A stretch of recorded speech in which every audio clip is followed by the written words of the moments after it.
I have to check now because last week, my recording software was giving me fits. Welcome to the Late Night Picture Show. Oh, pardon me. I'm your host, Murph the Clown. Tonight, we're going to lighten up a little bit. We're not going to be so serious. Because, we're just all so serious here on the Late Night Picture Show. I already had to go back upstairs and fix this drink. I bought some delicious peach liqueur. And not like a peach schnapps from the bottom shelf, but like it's the same brand as my creme de violette. And it's very good, but it's very sweet and a little bit too much. I'd mixed it like 2-to-1 with some of this Basil Hayden rye that I have. And no. So we had to fix that and make it into more of an old-fashioned with a smidge of the peach liqueur. And now it's ideal. And look what we got in there. See that garnish? Yeah, that's not an orange peel. We just threw some blueberries in there. Okay. Let's get comedic, shall we? Attack of the Killer Tomatoes. Okay, I'm not going to sing anymore. Arg! Look, we got one of those funny... look at this. My printer's running out of ink. I think I have more. Okay, Foursquare Production presents Attack of the Killer Tomatoes, a new musical comedy horror show starring David Miller, George Wilson, Sharon Taylor, Jack Riley. Arg. I don't know why the tall, skinny poster when it's like the late 70s. Okay, bear with me, because tonight I picked two features that I fucking went on and on about. 1978 Foursquare Productions, director John DeBello. A true spoof of the invading mutants genre. This film lifts from the 50s and 60s Japanese monster movies as well. The whole premise of this movie is utterly ridiculous. For reasons unknown, tomatoes start coming to life and attacking people, forcing the government to take action. The world's top military leaders and scientists gather and appoint a chap named Mason Dixon. Yeah, you heard me. Who looks something like the son of Sam, by the way. What's that guy's name? Berkowitz? Kind of looks like him. Probably not intentionally. To head up the fight against the growing tomato menace.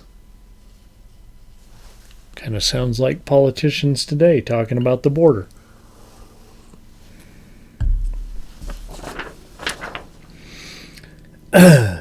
He is assigned a crack team of specialists to help in his endeavor.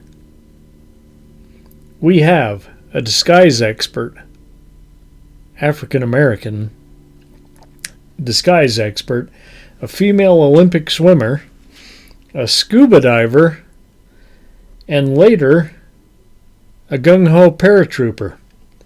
So, he sends the swimmer and the scuba diver in full scuba gear, frogman outfit. 78, yeah, they didn't look as fancy as nowadays as the old-fashioned frogman outfit. Full scuba gear, including his flippers, off into the desert while he and the disguise expert, who is disguised very poorly as Adolf Hitler, rendezvous with the paratrooper. The paratrooper immediately mistakes the disguise expert for the real Hitler and tries to kill him. Meanwhile, the threat is growing, and so are the tomatoes, some as big as a Volkswagen. And now, a pretty pretty gossip columnist is thrust upon the case. She's going to figure out what the government's hiding. A gossip columnist. Hey, this isn't too different from one of those 50s movies we're spoofing here. I think I said this before. I'm getting deja vu. She confronts Dixon, but he's not talking, so she tails him. Dixon sends the disguise expert, dressed as a tomato, into the fray, to infiltrate the ranks of the tomatoes and find out what's going on. Okay, so picture this grown man dressed as a tomato trying to fit in with these overgrown tomatoes. Okay. Needless to say, he blows the mission. The columnist tries to seduce the paratrooper, only to be outed as a spy and chased from the room at sword point. Don't ask me. Dixon is then kidnapped by a power-hungry official, but is saved by the paratrooper. And mind you, this paratrooper, olive drab fatigues, and has been dragging a parachute behind him throughout the whole picture. Like he landed, never cut his parachute, and he's just dragging it behind him for like an hour and a half now. Finally, Dixon finds the one thing that will kill the tomatoes, or at least shrink them back to their regular size. All culminates at the San Diego Stadium. I don't know if it has a name, or had a name, where the remaining residents of San Diego County, largely freaks, misfits, and the San Diego Chicken. Yeah, somehow they got the San Diego Chicken in this movie. I should have mentioned that as starring. Probably the biggest star in the picture. Gather to hatch Dixon's plan. What do you know? It works and the day is saved, but not before the pretty columnist is saved from one last rogue tomato. Dixon saves her, and they fall in love and live happily ever after. Or do they? I just did more acting right there, and then there was in the whole picture. Okay. I have to admit that I found this much funnier. What did I write here? 13. When I was 13 years old, first time I saw this movie, it was much funnier when I was 13. Guaranteed. Probably due to the sophomoric humor. Still, I'm going to quote here, the worst vegetable movie ever made. And a lot of laughs. Still funny, even though I'm old now. 3.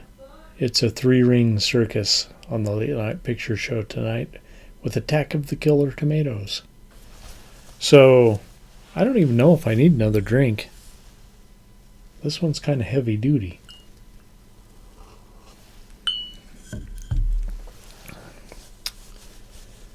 So let's all go to the lobby, and maybe we'll have a sandwich.